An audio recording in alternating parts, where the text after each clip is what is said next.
Good day and welcome to the second edition of Game Time with Marco 2025 edition. It is a pleasure to be back on your screens. I hope that you enjoyed the first edition that we had with Tate Nakale, aka Coach Eto. I'm hoping that, this one you'll enjoy it more than the other ones because I've been looking for this guy everywhere. It's like I was searching for oil in the coast, inland, everywhere. Today we have a special guest for you, the Brave Warriors coach, former Brave Warriors player himself, and one of the players from Namibia to play at the highest level when it comes to football. He played in the Champions League. I think there are 2 or 3 players who played in the Champions League in this country, and he was the first to do that. And one of the first guys to coach in Europe, not only in Namibia, but in Europe. And I know you know what I'm talking about. Collin, thank you for coming through. Thank you for finally making yourself available after such a long chase. I felt like it was a lion chasing a gazelle or something. No, but you also know that we're about to find oil also on the coast of Namibia, so it coincides, so it's all good. Thank you for having me. Okay, welcome, and today we're going to have a lovely time, I hope. Just talking football, nothing else but football, and just getting to know you. I know my producer was telling me earlier on that people know everything about you. Do you feel that sometimes? Yes, I think so too, because I think I speak a lot, and I've actually, obviously when I'm in a good space, I speak a lot, and I think it's out there. Now let's take a look at you growing up in Vambo location. We'll just go straight to the point. When did the football bug bite? You know, back then we don't have many options. You know, you go to school, you can do athletics. And then the other thing is just soccer, and obviously soccer is also where you need to prove your character, you need to prove that you're a boy, and so the only thing that we could do was play soccer. So I can't really remember, but I would say 6-7 years is old since you could actually run around and kick a ball. That's what I can remember about that. How competitive was it? Let's just say something that you don't see nowadays is that, you know, back then, if you could tap, we used to call it tap, which is juggling, keeping the ball up in the air as long as you can.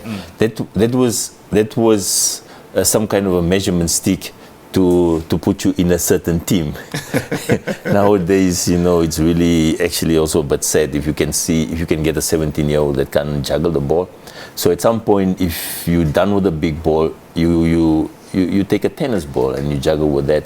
So I think it was quite competitive, and you know, it's about your street, it's about your location, it's about your area. So I think those were really beautiful days, And looking at those beautiful days, you grew up in Vambo location, then you finish your high school. What was the plan? Was the plan football, or you wanted to be an intellectual, a doctor, an engineer, or something?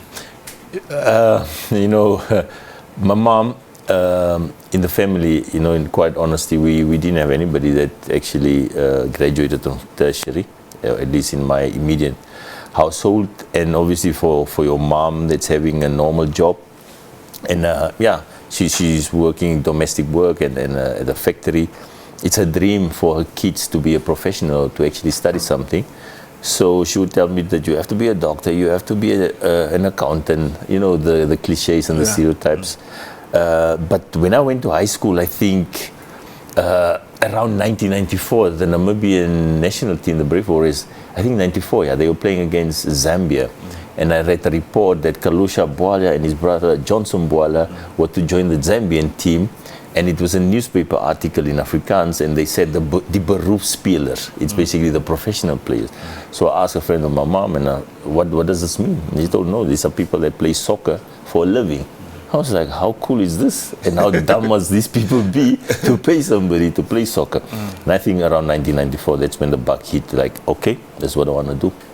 And after finishing high school, what happened? So also I have to mention that in 98, I was around 12 years old. We had an NSSU, a team that went to Durban, went to play against these provinces of South Africa.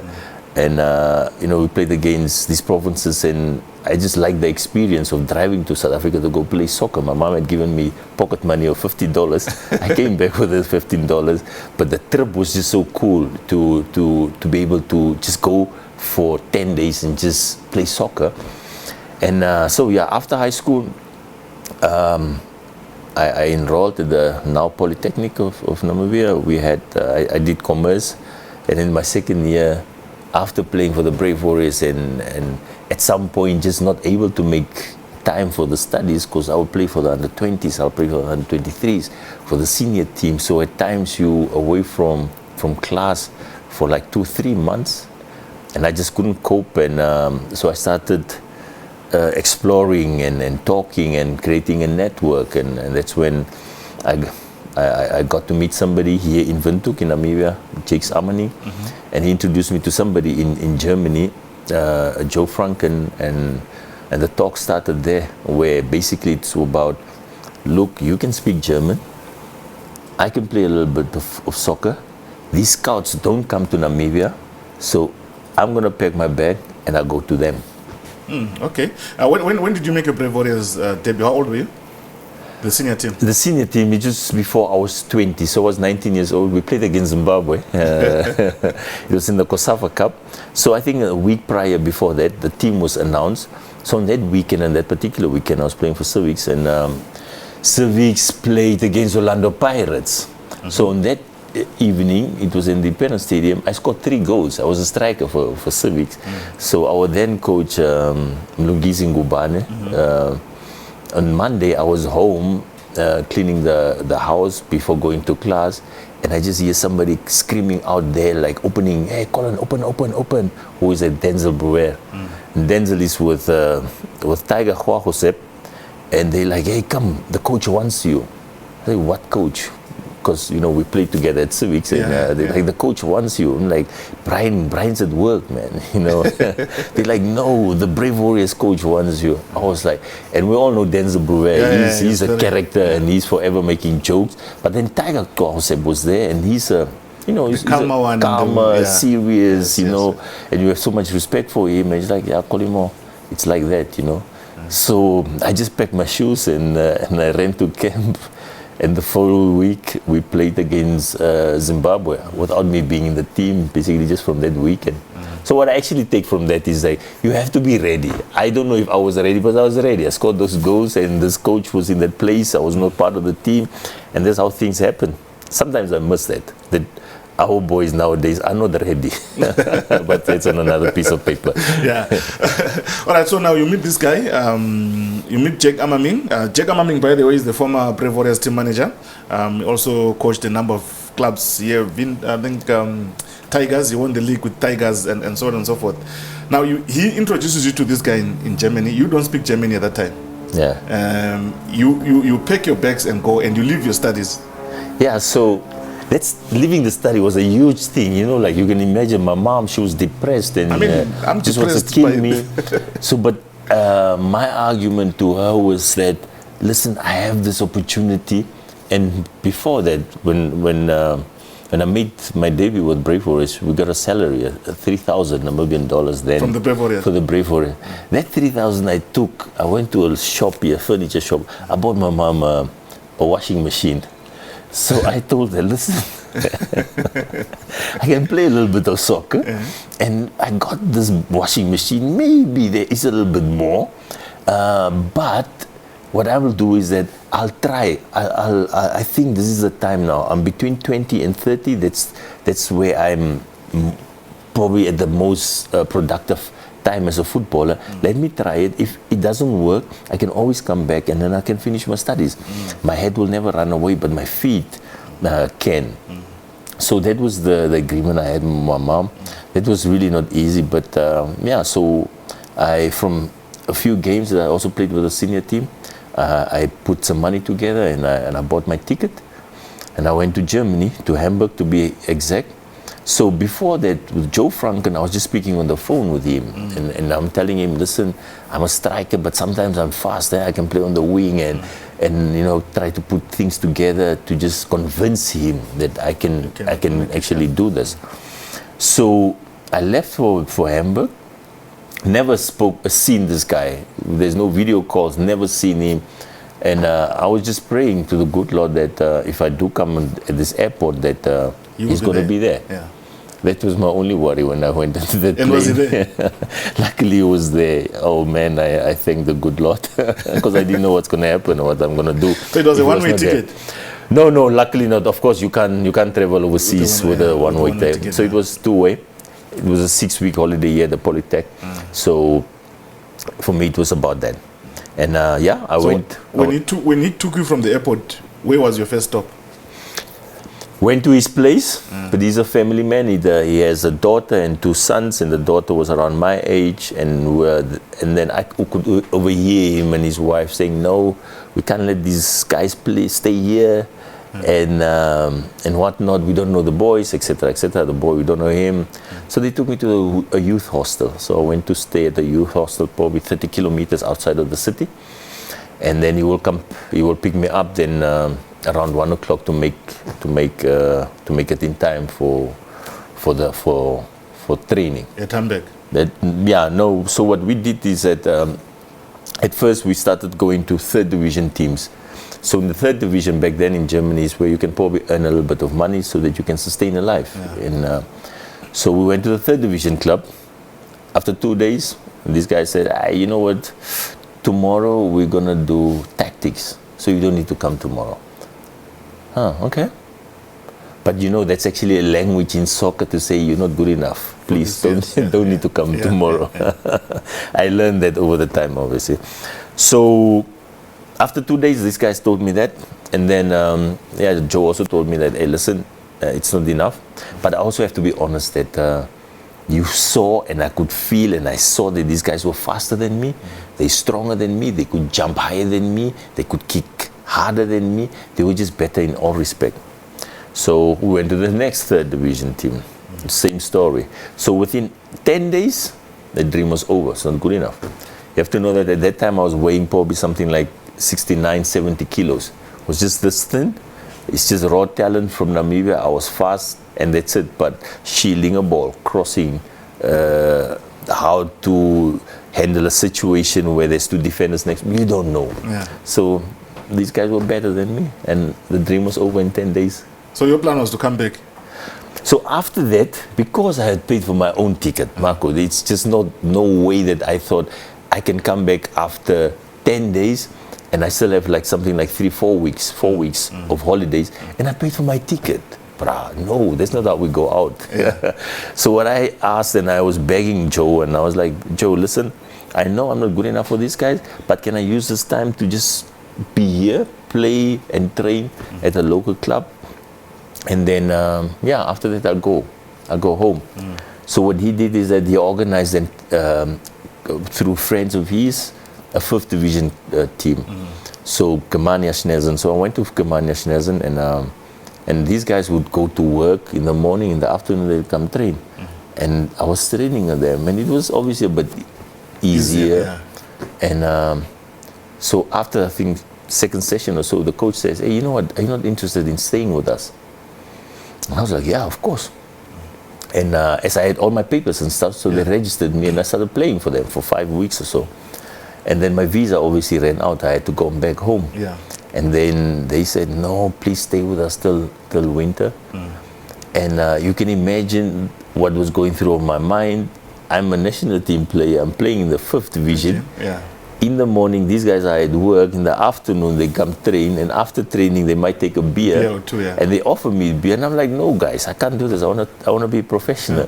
So the place where you are and your expectations are not matching. Yeah. But at some point, for me, it was just important. I called my mom. I said, "Listen, I'm close by." I actually lied to her. I said, "I'm close by. I'm here by the scouts. They're able, if I do good, they can take me."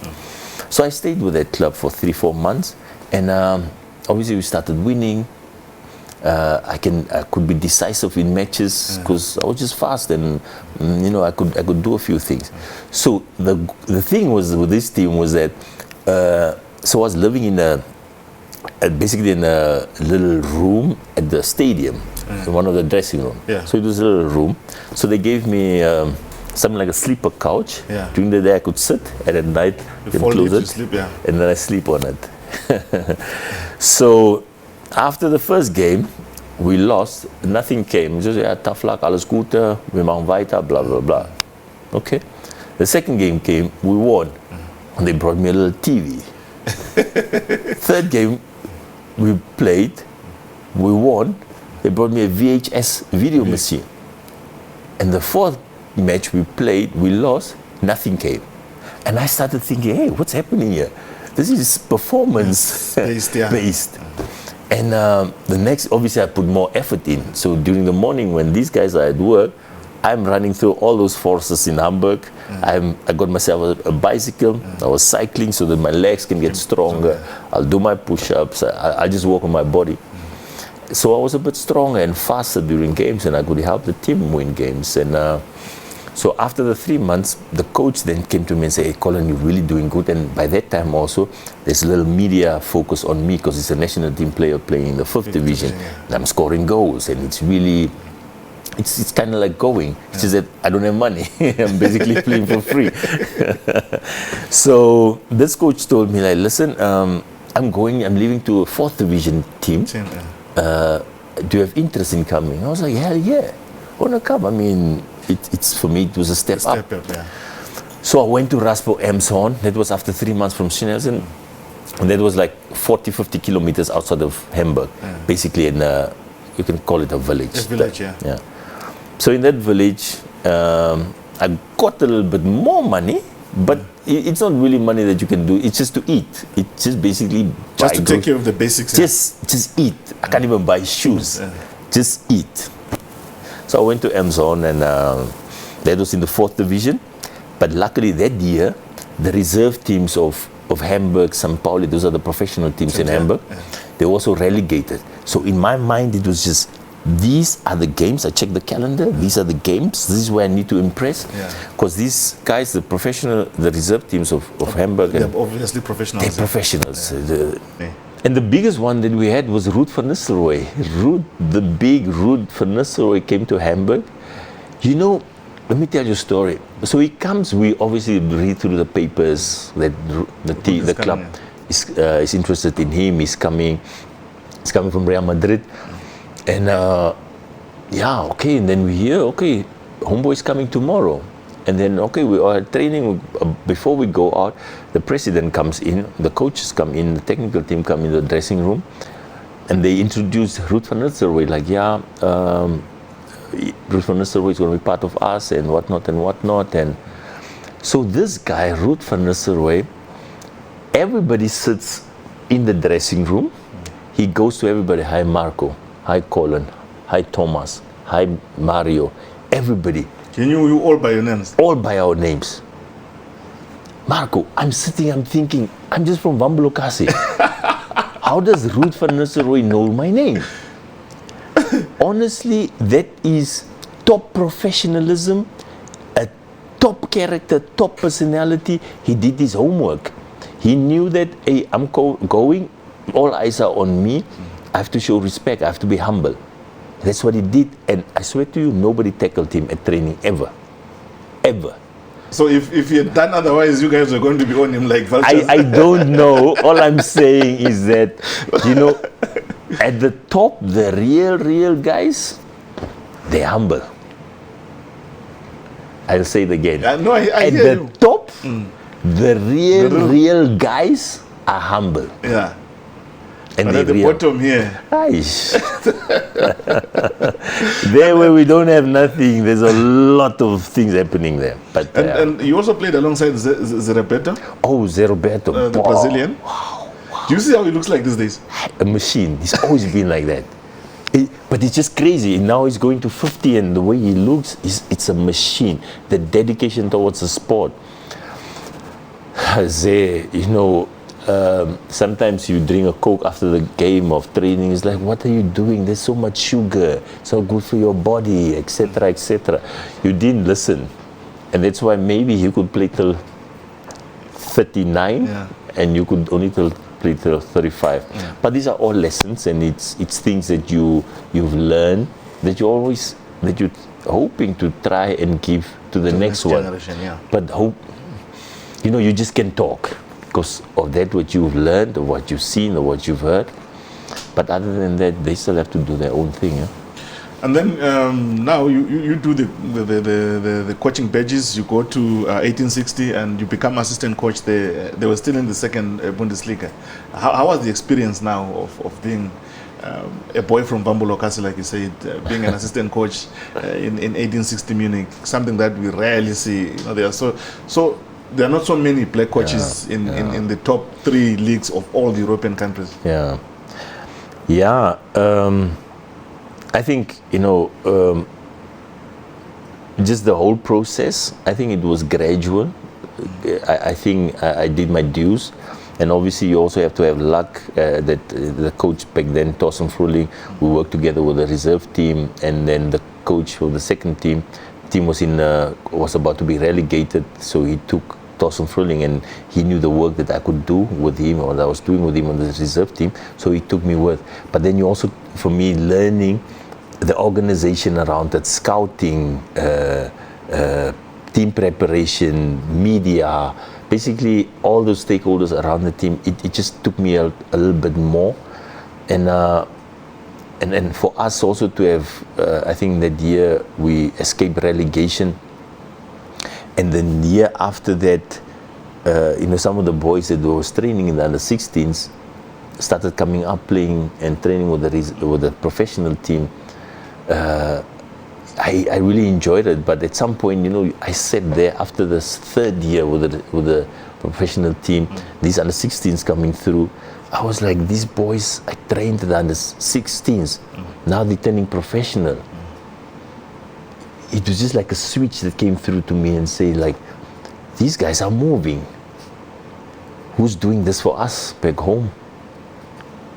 And I think that was my next question. That then, when you are having this, why then pick it up and say, Africa is calling me, home is calling me, Vambulokasi is calling me, despite knowing what happens in Vambulokasi and Namibia in general, In all honesty, the heart at that time was saying it, the mind was also saying it, or let me say the mind was saying it, but the heart was different. So you thought about the Namibian child? It may be because I came through that, I know what it is that they're going through, and I'm just looking at saying, like, nobody's coming through. Remember back then, I was playing the Bundesliga, Rashundara Chukwueze was playing in the Bundesliga. We would have Elifa Shivute was in Scotland, but these guys were all fading out. We all moving out, and nobody's coming up. And we don't have a top player in the professional leagues in Europe anymore. So at that time, I was just thinking, like, where are we gonna go? So I said, I'm gonna pack, I'm gonna go home. And how did the family feel about that? I mean, your kids were born, one of the boys was born in Germany, right? Both of them. They were born in Germany, and all of a sudden they have to come back to Africa. Those are the decisions that you have to take as a man, sometimes. Now when you sit with them, don't they say that? Oh, I get stick all the time, all the time. I can imagine. Get stick all the time, but... and the madam also was fine with it, you coming back? My wife's always been supportive. We started it together, my wife and I was 18 years old, she was 17 when we met. So this whole process, we're together, we went through it as a team. It was always about, we're a team, we have to go through it. So, she was understanding, and she's a Namibian woman. She's a proud Kwanyama woman. So I think it was the other way around. It would probably not have been like that. And then now you come back home. What is your plan? Your short-term goals, your mid-term goals, and your long-term goals? Short-term, I looked around and nothing actually moved from when you left. 18, 19 years left, nothing moved. Nothing moved for me was that, so my son came and he's playing for an academy here. So on Saturday morning, they're playing at 11 o'clock. So we're there 10 o'clock obviously to support him, and so this match doesn't take place at 10 o'clock, it took place at 1 o'clock. because there was not a ball, and this referee is not there, the field is not, just chaos. Chaos, So we did that for 2 months, 3 months. I was like, no, man, this is not, no. So what I then decided, we need to organize this.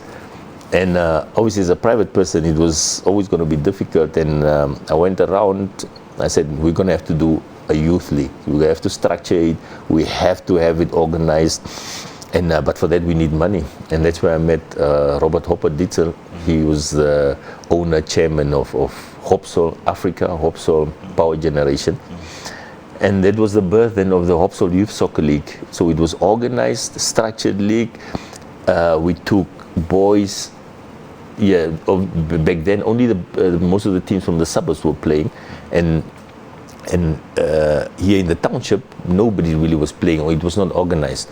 And that's where we came in and said, okay, the schools organize themselves, a few clubs that was in the townships organize yourself. We pay the transport, we pay for their shirts, because it was really important for me to say that if you see them on the soccer field, you shouldn't be able to see where they're coming from.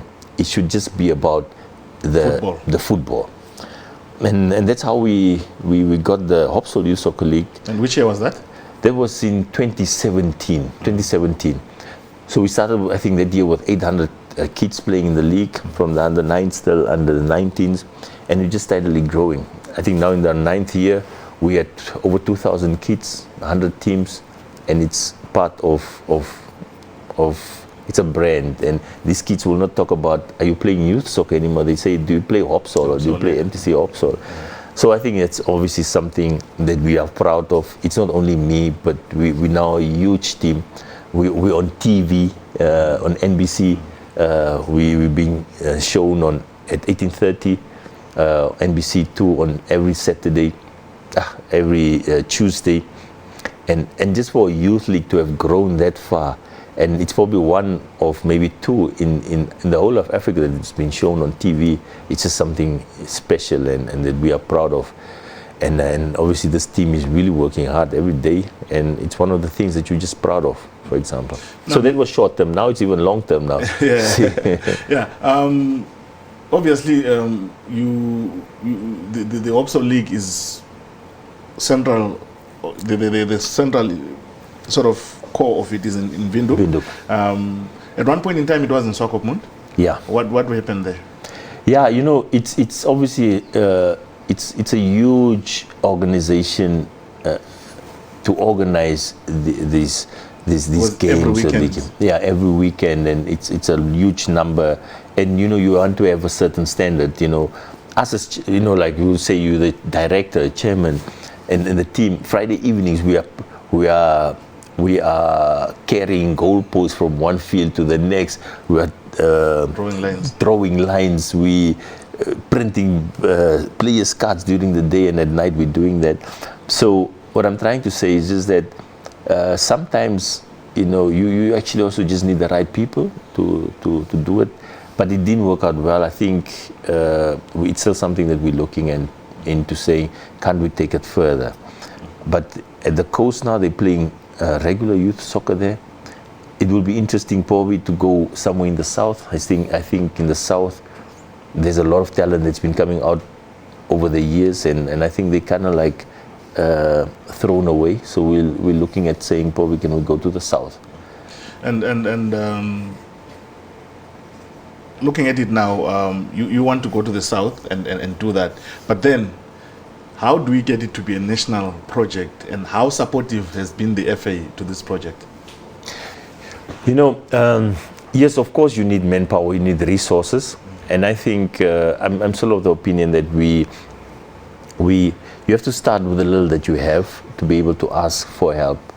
And I think that's exactly where we should go to, where we say, with the little bit that you have, what is it that you can do in your community? So we're going to start, hopefully we're going to start next year with it in the south, and probably in another region. But what we actually did now is already, like this year, the winners, actually last year, the winners of the Central went to play against the Coast guys. And this year we want to say, can we go probably somewhere in the north, where we say the winners of the central team can actually go play against in the north, just to expose them, also to probably also win manpower, where people can say, you know what, I'm Marco, I'll be able to be responsible for, I'll be the coordinator for the north, for example, and that's how we would want to operate then.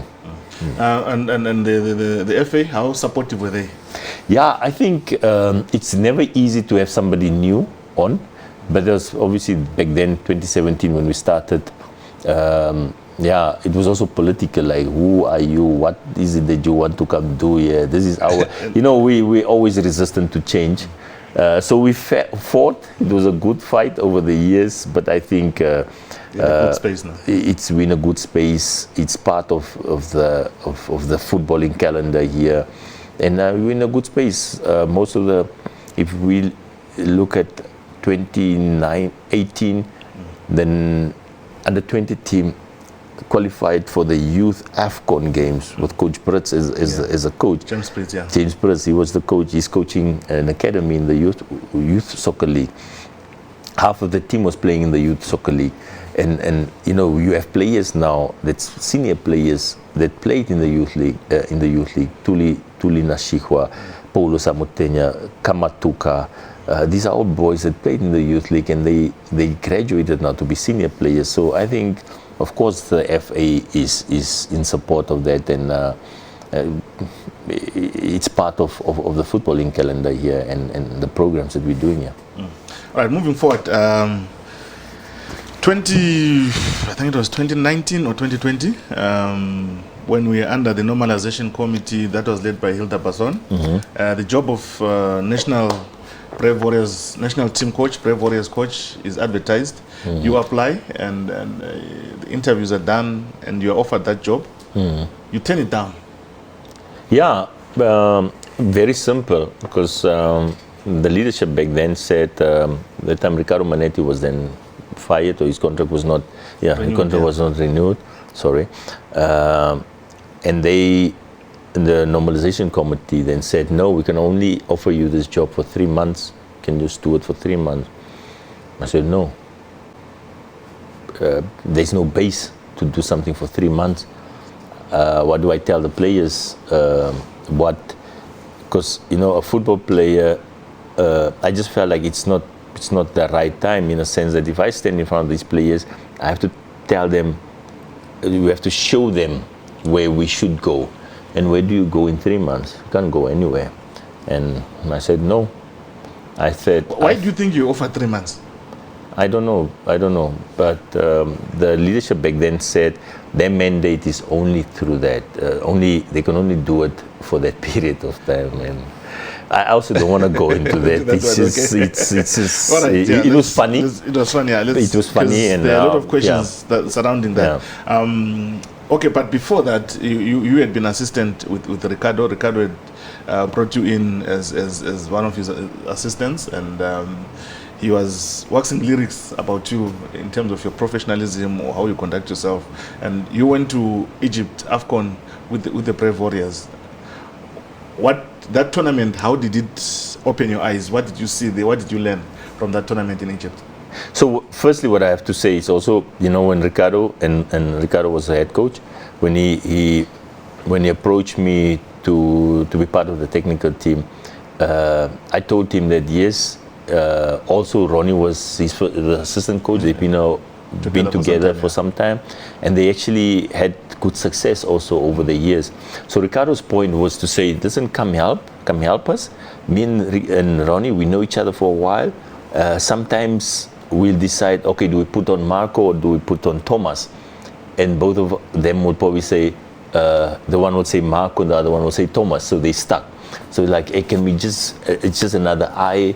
We also think that you bring in a little bit of European knowledge and structure, but can you help us in that regard? So I was really honored actually, because obviously we've played with these guys and they've done a really good job with them. So what I thought what I can bring was, you know, analyzing part, video analyzing, introducing that to the players, and also just to, in all honesty, even though I am African, I am Namibian, I am pap and Shifima eating Namibian, I didn't really know the guys, how, like, I know, for example, where in that performance space where I came from, it was to say, hey, Marco, you're on the right wing, job description, break lines, bring the crosses in, and that's how I get judged. How many times did I break the So if you don't do it, the next one takes that spot. So now that's how rigid I was, and the guys would say, hey, no, listen, us as the Namibian guy, you have to be delicate with him, you have to, don't be too hard on him, so that's what I learned from them. And that's what I could also give in. So that whole process of the AFCON, the organization in the AFCON obviously was top. We could also then divide the job among the three of us at a good level where it was basically professional, in a sense that that some of our top players, they are playing in South Africa now for professional clubs. So for us was very important that we don't drop that bar.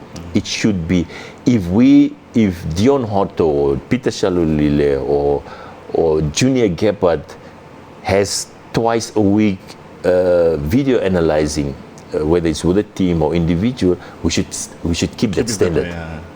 And that's what we brought, and that's what we did, and how the Nations did the players accept it? Nobody likes it, or at least because it's new, and you might also be put on the spot, like, hey, Marco, you're supposed to kick it like this, you're supposed to cross it like this, you're supposed to run in this space. Nobody wants to be shown their deficits, but we also made sure to say that we are not criticizing the person, we are criticizing the actions. And the older guys, the professional guys, or the guys that's really hungry, they took it on as a tool that can help them get better. And that's where we are right now. Even with the national team now, we do that. It's part of us. It's never about the individual. It's about the actions. And the top players in the world, they also see it as a tool to better themselves. I'll keep on going back and forth. So you get appointed to be the Brave Warriors coach after rejecting the job initially, the 3-month offer. There's a lot of talk in the streets. Some people are saying, but where did Collin coach? He didn't coach any local team. He hasn't won anything. Yeah. Do you, when you get that kind of criticism, does it go into your head? Do you look at it? Do you take it as a learning tool, or do you just dismiss it? In all honesty, I don't hear it. You don't hear it? I don't hear it because you're not on social media. I don't. Yeah, I'm not. You have to be selective in what it is that you're gonna put into your. Yeah. So I'm not in the spaces where people are talking about that. I'm not around. But to answer that question, is it that,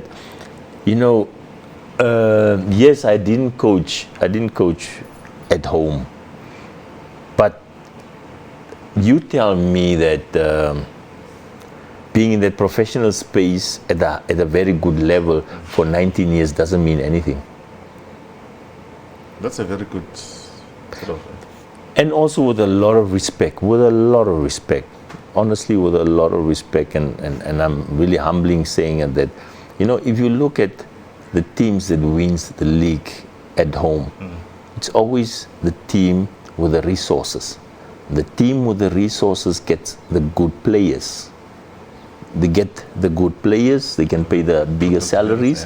So to a certain extent, it's not a true reflecting of what is happening. So now if we were to say you have that team that was mid-table and they've been working, or you worked out a philosophy, a culture, then you're able to then challenge and win the league and cup, and use that as a base, then I'll say well done, But so all I'm saying is that I think where we are now as Namibia, playing against these top countries, we need to be coaching.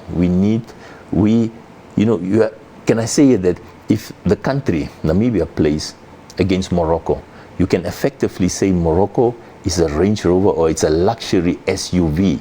And Namibia is maybe a bakkie.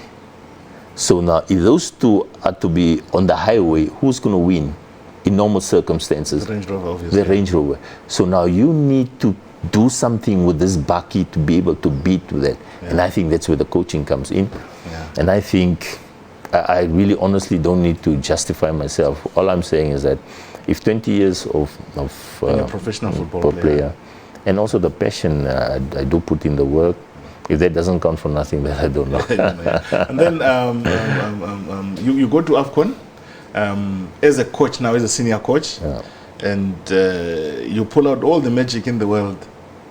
That at that point in time we didn't see it coming. Like we knew where we are. Like the analog that you just gave, that this is a Range Rover, this is a bakkie, and we are saying we are the bakkie of the AFCON at this point in time, and we are facing your Range Rovers, your BMWs and stuff. But you managed to pull that bakkie in front of the Range Rover, and you win a match against Tunisia.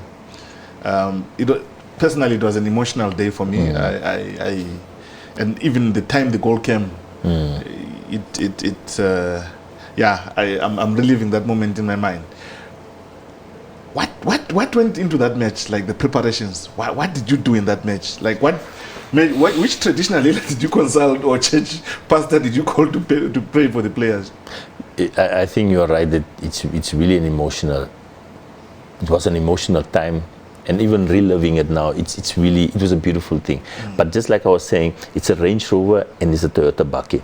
So now for us, or my thought and the technical team, the thought is to say, if we are on the highway with this Range Rover and this bakkie, no chance. So we have to try and get this Range Rover off of the highway. This Range Rover must come onto gravel road.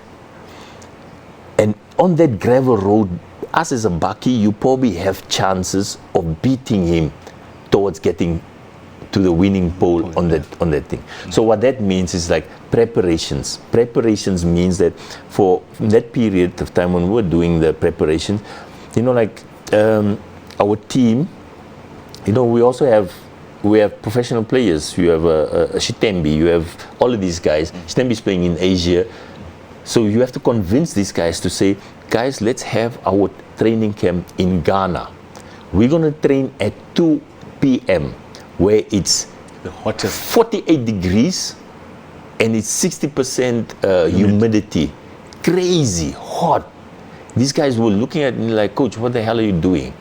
But at some point you explained it and you put it in their head and they took it. It's just the mere fact that you go to Ghana, for the guys was like, hey, can't we stay in Namibia?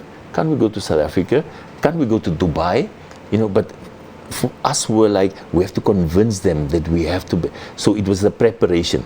Preparation means that before you go on a trip, you have to go to the service station or to the workshop and get your bakkie, the tires, the wheels, the oil, get that checked because you're going to battle. So that was going to AFCON. Train at that altitude and that humidity in Ghana for 2 weeks. Later, after a week, we training there. It's nothing anymore. But the first 2 days, 3 days, the guys were dying. They were bringing back, and people are getting sick and all of that. But because we believed in it, and we have to make them believe. That's the preparation part. And then obviously the mindset. We had to, with the leadership, we had to get them the incentives. If you do this, you're gonna get that. So what I want to say with that is the mind was ready, and you also told these guys there's a certain group of players that you're gonna be elite. You're gonna be a special group of players that played at the AFCON twice. And imagine if you do win there, one game. And we also knew that with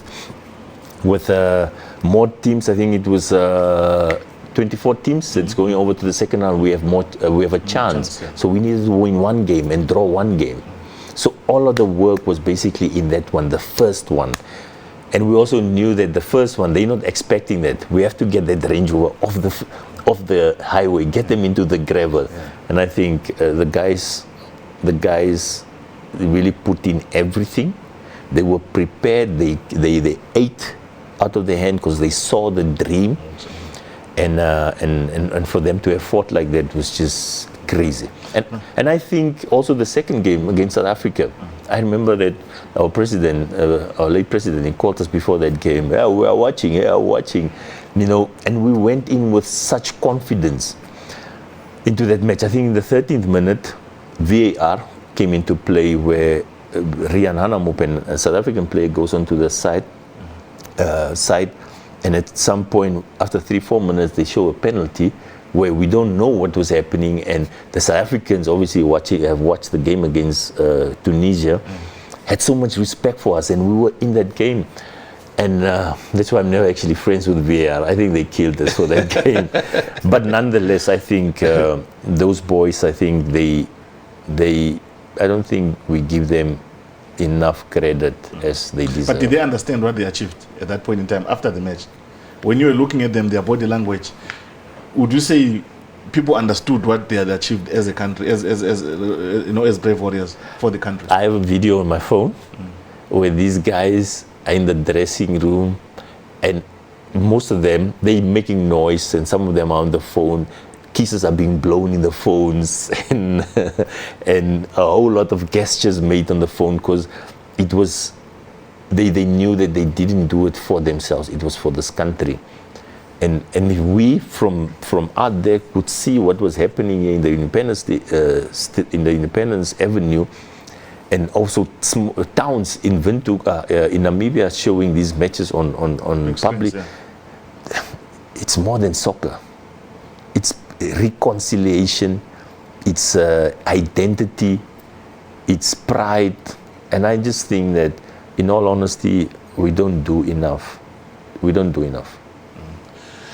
We'll get to that some other day, not today, doing enough, but yeah. And then, obviously, you were given a 5-year contract. I think you've done 3? I don't know. I don't know. How can you not know your contract? Anyway, I think it's now you've done 3 years. If the FA comes and says, Chief, 5 more years, would you stay? Wow. You know, in all honesty, this contract that I had now, I went for that interview again, and I said yes. And they said, only, we didn't speak about money. They told me that it's going to be 5 years. I was really surprised, because, you know, just a few years ago, 3 months, and these ones came with 5. I was just, I was like, are you sure? 5? It's like, no, 5. And they gave me the reasons. We never spoke about money. That day, they brought the contract, basically a draft, and say, this is it. I say, why is it a draft? And they say, no, we need to negotiate. Are you okay with it? I just said, you know what, whatever it is, I signed. I signed. So what I want to say with that is just that I looked at the time and I just said, there's certain dreams, certain targets and dreams that we want to achieve, and I think this 5 years can give me that. All other things are not important. To come back to your question, was just that obviously if something like this comes, there's certain things that I will definitely ask, and I don't think they will be able to give it to me. So I don't think it will happen. Money? No, not necessarily. No, you know, I just think the first thing, Marco, Namibia has been playing 5 years outside of the country, and it's a norm. That has to stop. But you saw how much it cost to, didn't you see today's paper? How much it's costing to renovate? You know, I'm just a coach. I'm just a coach. I'm not a quantity surveyor. Yeah, the 5 years of playing outside the country, it doesn't sit well with you. It doesn't sit well with anyone else. It doesn't. And you know, in all honesty, it's not even about Collin Benjamin anymore. It's really even about whoever is coming. It's so. You tell me, how do you motivate a player that played 2 weeks before in that same stadium in front of 50,000, or 2 weeks before in front of 90,000, and you tell him to come give his best and do everything, a week later with no spectators, and you tell him to win. It's difficult. So what I'm trying to say with that is, like, we have to bring these games back at home, not even for Collin Benjamin's sake, it's for the nation's sake and for whoever is coming after me. It's accountability. It's you know, just the mere fact that I know my girlfriend is watching, and I have to give account on why did I miss that goal, or why didn't I cross that ball that evening, as opposed to just the coach doing it and everybody else. And I think it's just not fair. It's really not fair towards these players and the country as a whole. Imagine a Dion Hotto or Peter Shalulile or Rian Hanamob. He's at the peak of his game, and there's people that haven't seen them in real life in a stadium. It's a very sad situation which the country is currently going through, and we hope that the reports that are coming through, that there's progress being made in terms of renovating the stadiums, actually come through. And so that's one thing that you demand in terms of but you haven't answered, would you take it, yes or no? No, I think at this very moment, like I said, if some of these are the demands, and obviously, like I said, can somebody tell us? But obviously in a negotiation, all your demands can never be met. I mean, as a player also, when you're negotiating your contracts, there's some things that your clubs gave you and there's some things that they couldn't give you, but you ended up signing. Yeah. So they can give you some of these things. Let's say it's the money, they will give you what you want. The support that you request in terms of maybe your technical team, they say, okay, we can't give you a technical team of 50 people, but we can give you a technical team of 15 people. Some compromises here and there. If you also know me and I also just hear my story, I'm not an unreasonable person. So the demands are not unreasonable. Yeah. If we are able to, let's say for example, now we're sitting in front of World Cup qualifiers now in March. We're going to play Malawi, we're going to play Equatorial Guinea. In Malawi and then in Guinea. Everybody at this moment, you included, is talking about, hey, Namibia's got a good chance of qualifying for the World Cup. We must win, we must win, we must win. But what I'm saying is that you're putting demand, but what is it that you're giving? So what I would normally now at this moment would say is that, why don't we do this as a national project, a national identity, where we're saying, Collin Benjamin, you and the Brave Warriors, this is what we're gonna put forth as resources for you and the team. I'm just saying a small thing where we say, for example, you tell the nation, or you tell the nation now, if I'm a leadership, I tell the nation, listen, for these 2 matches, we're going to get each Brave Warrior player participating in that match or part of that team, we're going to give them certain amount of money. Let's say, I'm just saying, 40,000 Namibian dollars to win this match. Yeah. And if they win this game, the next one they're also going to play and win. There's some kind of a incentive for them. And if you do make it to the World Cup, you know what? In your home city, we will probably give you a little plot where you can build your house on, for example. Yeah. That is something that you, as a leadership, as a nation, as a country, is saying, guys, that's the resources, that's what we're offering. Go do that. If they don't do it, say, Collin Benjamin and your Brave Warriors, you have failed. You have failed, and for that, please give the space for Marco to go on. Okay. But now we're saying we want to go to the World Cup, but let's wait and see. Let's wait and see. What's going to happen? No, it's not right. I just feel that, and those are some of the demands where I'm saying that if you want something, especially now that it's World Cup, we want to qualify for the World Cup, we're in a very good position. It is possible. It's something that was never done before. So now why don't you also do things that was never done before? Interesting. Collin, going forward now, let's talk about the plans for HopSol. What are the plans for HopSol?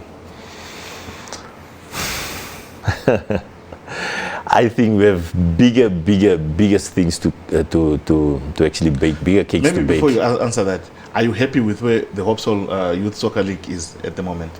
Yes, I think we're in a good space, but there's obviously time. There's obviously room for improvement. Is this where you wanted to be? We definitely, yeah, we here.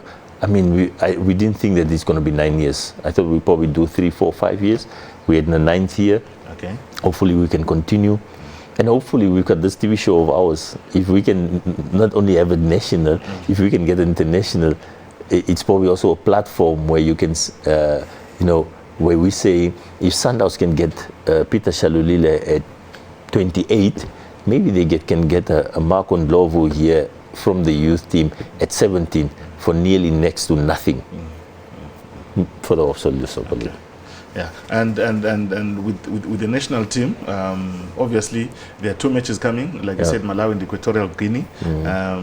I know we never play friendly, so I'm not even going to go in that direction in terms of preparations.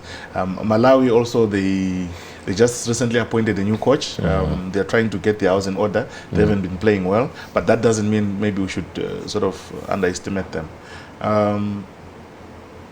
What is the aim going into those 2 games? It's a World Cup qualifier. We're in a good space in terms of qualifying. What is the biggest goal that we want to achieve with those 2 games? This week, I watched 3 matches of Malawi. They played against Burkina Faso in November. They won 3-0. They played against Senegal. They lost 1-0. They played against Burundi. They played 0-0.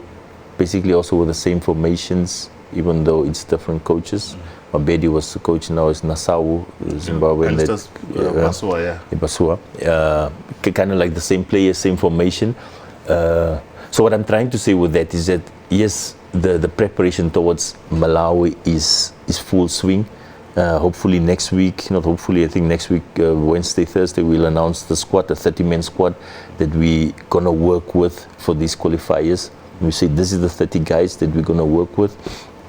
Obviously going to be 2-3 surprises, but our target in those matches is that, for me as a coach, we're going to prepare them as properly as possible.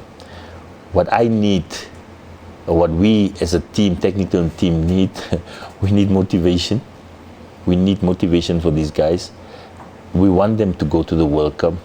We should also treat them as such. And I think if all things are equal, we have good preparation time. I think we're going to then start also on the 10th of March with the preparation with the home guys. On the 15th, we leave for South Africa and train 3-4 days with the guys over there and just get the cohesion together. Also very proud and happy to also know that Beast, Elmo, scoring goals at his new club. Rian Hanamub is playing all the time. Dion and things, we don't even talk about it. Mauva is playing. So we've got, and also a few youngsters that's coming up. So Rivaldo was sitting on the bench yesterday for Marumo. Didn't quite get that chance. So what I'm trying to say is we're going to get that cohesion together. All right, I'm looking forward to the surprises. Like I said, I've been playing very well in the social league. I hope I'm part of the surprises. And then you spoke about the issue of, when you were coaching in Europe, you discovered that the players you coached at under 16 levels were graduating to the senior team, and you asked yourself a question, who's doing this for us at home? And then you also decided to come back and try and do that. If you look at the players that we have right now, you just mentioned that is the last throw of the dice for some of these guys who are in their 30s. This must be probably their last qualifiers for the World Cup. I think, what do you think we are doing right, if we are doing right, or what do you think we are doing wrong if we are doing it wrong, in terms of getting youngsters to graduate from junior football into senior football, to getting youngsters from graduating from playing in Namibia to playing in South Africa or playing in Europe. Recently, something came out from South Africa that Namibia has the highest number of players, I think, from Africa in terms of the South African Premier League, which is in the top 10 of the best leagues in Africa. And we have, I think, about 9 players playing in South Africa, top flight, something like that. So what do you think we are doing right, or what do you think we're doing wrong? I think we had a good base, and I mean with a good base is that we had a good group of players. That time that Ricardo Manetti took when they were under 18, it's basically now the current crop of senior players, and these guys were competing against each other, with each other, together, and these guys are the backbone of our team the last 5-6 years. I think that we could keep them together. That was something we did top, obviously with the base of Ricardo and Ronnie, what they did back then. Also, tournaments, youth tournaments, whether it's not the Newspaper Cup or the Scorpions in this under 17, it's good. That's where you can actually, and discover this new talent. That is the good part.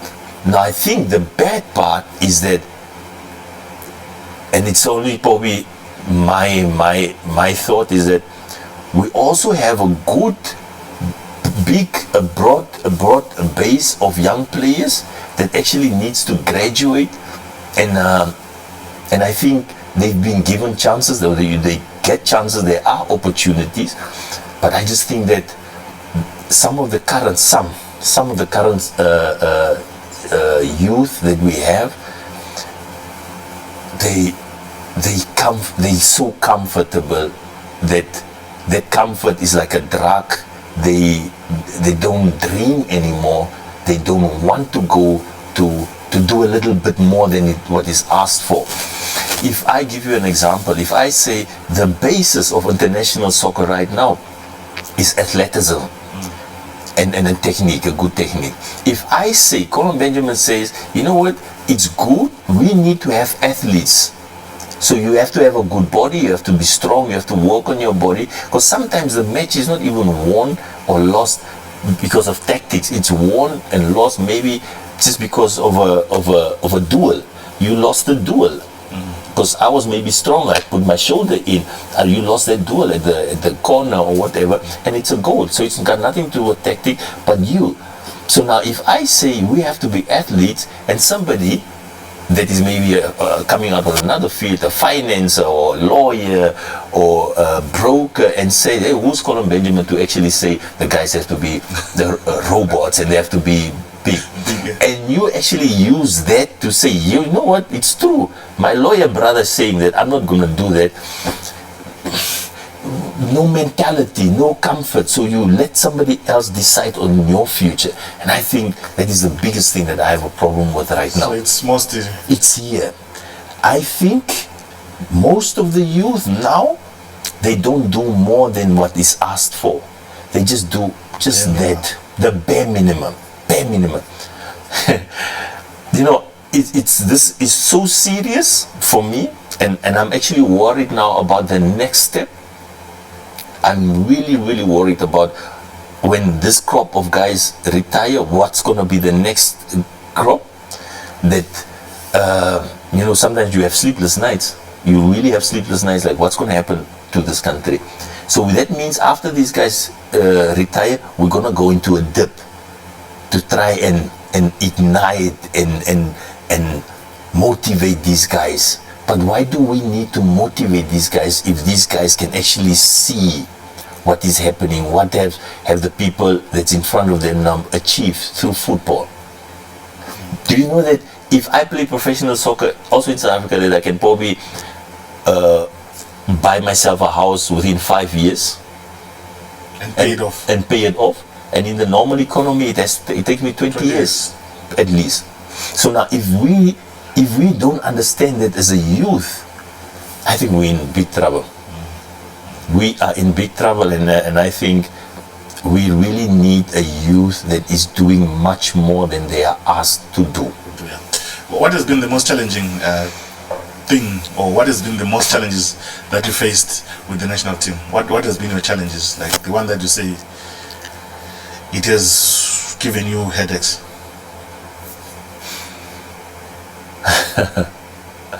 It's twofold.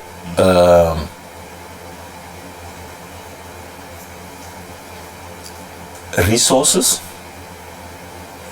and you know, there's two, you can't argue that away.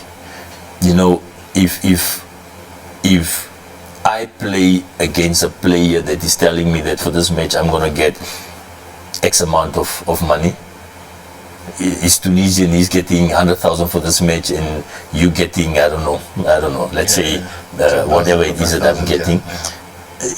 I'm not saying that we have to get there, but just be consistent. Let's try and give them their dues. If they do good at the Nations Cup, let them do good at the Nations Cup. If you want them to qualify for the World Cup, try and help them to qualify for the World Cup with the necessary resources. So I think resources always been a thing.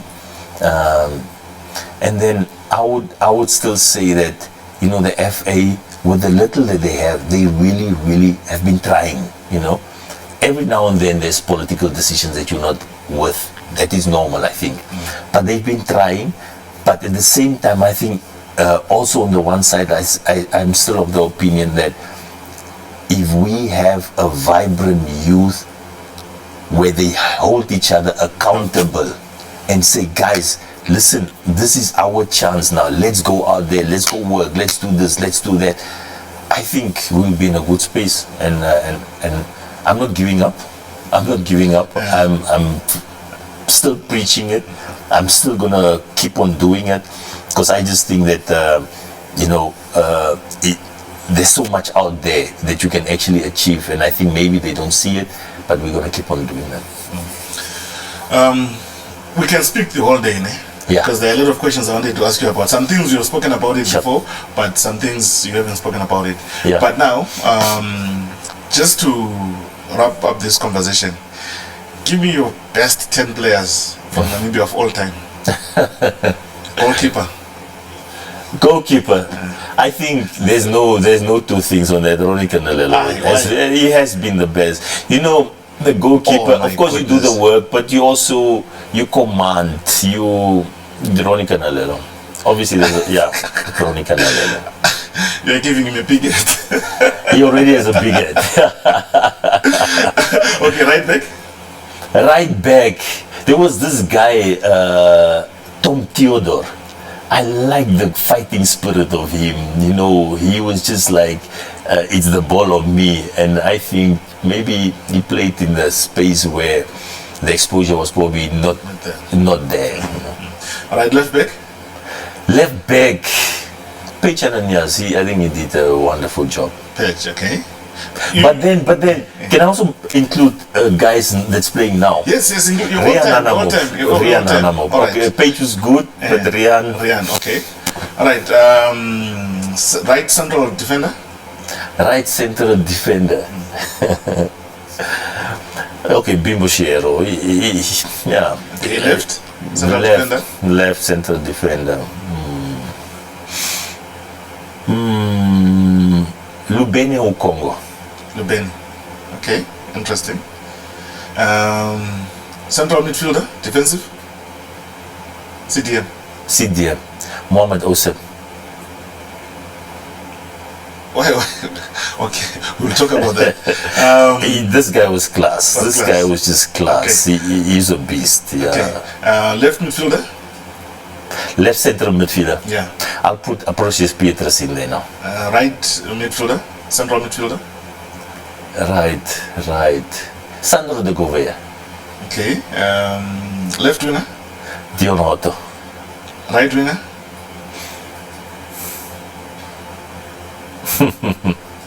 That's difficult, eh? It's difficult. Right wing. Didn't I say Sandro? I said Sandro. I said Sandro, yeah. You put him in central right midfield. Central right midfield. What formation are we playing offensively?